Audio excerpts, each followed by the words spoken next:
Welcome back to DC-Cember, as me and my guests, Velvetjoker and Patrick Palen, continue through the top 12 DCEU movies. But first, here are some honorable mentions. Great Caesar's ghost. You do this, there's no turning back. You see them. They see you. Understand? Wow. I know, right? What killed the dinosaurs? The Ice Age! Now, let's look at the number one standalone DC film. Why so serious? I don't think I've seen this one. You're kidding, right? Yeah. It's a phenomenal movie. I mean, Heath Ledger, Morgan Freeman, and showing Batman gets his tech, and him going in and getting the Asian guy in Japan, showing that Batman could be international.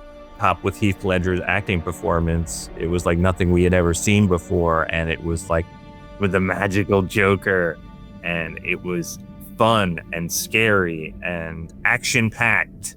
Like, I can't really think now, looking back, of a bad part of that movie. Me neither, really, because this really put Christopher Nolan on the map for Warner Bros. To make more movies. Because, yeah, with Heath Ledger's Joker, Harvey Dent's role becoming more twisted throughout this movie, of how we see him being the White Knight, but then just trying to catch Joker, like how he's delving more into his own insanity to being Two-Face, which is really sad. And funny enough, like, this movie had a little bit of influence from Batman the Animated Series with Two-Face's origin, with how he got his scarred face through an explosion.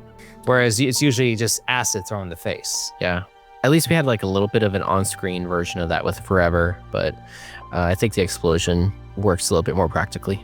And it's just crazy how with what Joker was doing, it put the city like in constant terror. Even after he was captured, it was all part of his very elaborate plan. Yeah, even though he lost, he still won. Because it's all part of the plan. Yeah, pretty much. Although I did like the twist with the boats being bombed, that both sides decide not to blow each other up for survival. What were you trying to prove? That deep down, everyone's as ugly as you. This was another movie where they utilized the Killing Joke. I mean, they used it for the Joker film, they used it for '89 Batman, and especially for this one, mostly for his motivation, just very large scale. When the chips are down, these civilized people, they'll eat each other. He was saying all this, and yet his end goal was just basically to break someone. And eventually that came down to Harvey Dent. All it takes is a little push. And again, like you said for Velvet, like all the visuals that we saw of Batman taking down the Chinese mob, that was amazing. With placing the bomb, the gliding, and the getaway, it was just perfect. The whole beginning scene with the bank robbery, Heath Ledger burning the money, dealing with the mob, it was just great in all and every aspect. I couldn't ask for a finer Batman Joker movie. I only hope one day to see something close to that. We shall see, yeah, because this movie really captured all the years of the Batman Joker rivalry from comics into this 2-hour viewing. And tonight you're gonna break your one rule.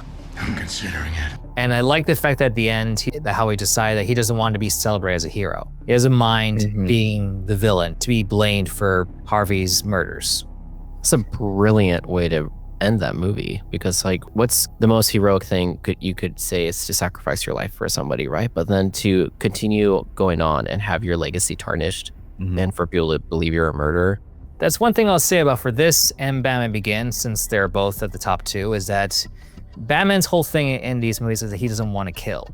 Yet, in a way, he indirectly let Ra's die. I mean, that's to me, I feel that's kind of the same as kind of killing, since, you know, he could have saved him, and then pretty much killed Two-Face. I mean, he pushed him over the ledge to save Gordon's son. But I guess that's pretty much the thing with a lot of the Batman movies. He's all about the whole no-kill rule. Yet, between Bale and Keaton, he has killed people.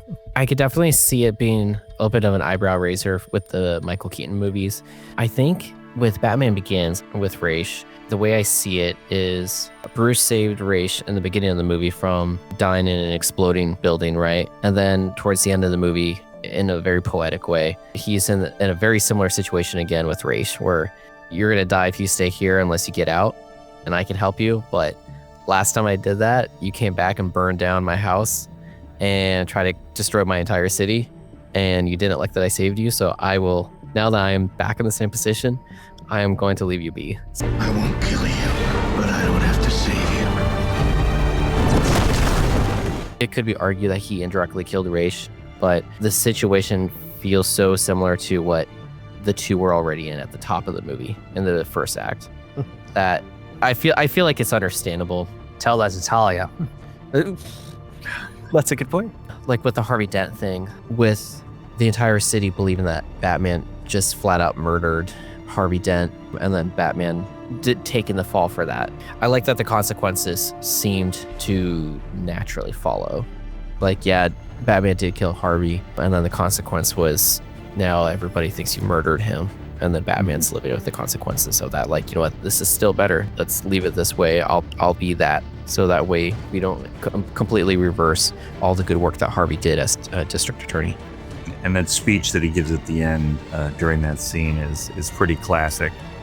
And I've seen Kevin Conroy reproduce that speech. Because sometimes the truth isn't good enough. Sometimes people deserve more. I guess if it's funny that he did not kill Joker, who did a lot more stuff than Harvey, but I understand that with Harvey, he had to do something to save Gordon's kid. Like, he wasn't trying to kill him. Yeah, I think the no-kill thing is more of a comic thing, and I think the movies have sometimes successfully skated around it and sometimes not successfully skated around it. Like that smile Keaton gave to that goon in Turns. Yes.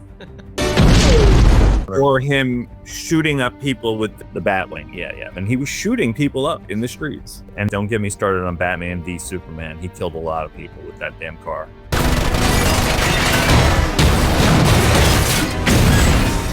I think the no-kill thing is sometimes it's almost used as a way to, like, not like in our circles, but it could be used as a way to criticize the Batman character as like not being that great or not be that cool because, like, well, he's kind of a hypocrite because like of the no-kill rule. But like Velvet was saying, I think the context is pretty important because, like, if you handle each movie as its own, even a series of the movies as their own interpretations in that context, then I think I'm okay with it. Like, yeah, like, okay, the Ben Affleck version of Batman, like, okay, apparently he's not strictly against guns. But then it could be said, and again, this is because more of my affinity for the Joker versus Batman. Where's the level? I mean, is it better for Batman to have killed someone or to put someone in traction for 9 months and then they're fucked for the rest of their lives?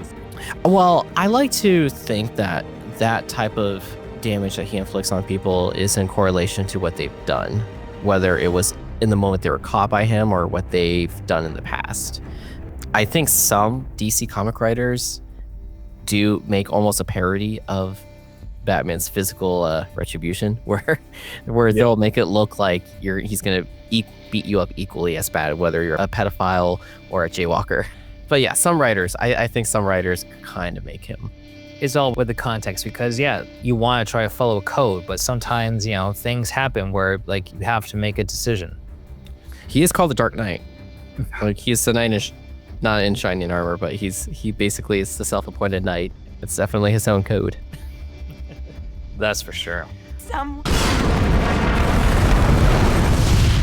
Killing Rachel Dawes, it still stands as a surprising turn of events in that movie, because even now I feel like most superhero films are kind of scared to take a big swing like that.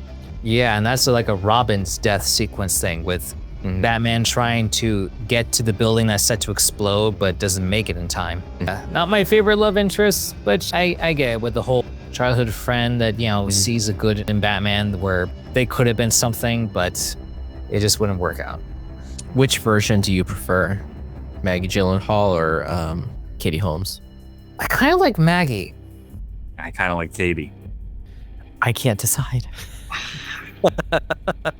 I mean, I don't know. I just went with it when I first watched those movies as they came out, where I felt like if you squint really hard, it's like Maggie Gyllenhaal's just an older version of Katie Holmes, where it's, I don't know, you can just imagine that they're all a little bit older. But I feel like Katie Holmes had more time in Begins to develop the character than Maggie Gyllenhaal did. But still, it was a great movie to have seen with where I would say no other movie before this was where we see a hero put to the test of his limits with his rules, his strength, his emotions, almost everything. But that's the point of Batman. He can be the outcast. He can make the choice that no one else can make. The right choice. Well, I would say that's it for this year's DC-Cember, and I thank you both again for being a part of this. And it's just amazing how most of these DC films, a lot of them are Batman themed because he is a big part of DC. But it's good to see that Superman is not far behind. When you're still doing this in 10 years from now, the list will hopefully have more Superman movies. Yeah, it'll be shifting. Yeah. It's good to see that while the Snyderverse may be done, for at least for Superman, it's starting to build up, and hopefully that means other characters will start to shine with their own movies as well. Yeah. Absolutely. Nice seeing you guys tonight. Thank you so much, and we'll see you guys soon in the next DC-Cember. Yeah. All right. Bye, guys. And thank to all you viewers for tuning in to this year's DC-Cember. So have a Merry Christmas and Happy New Year.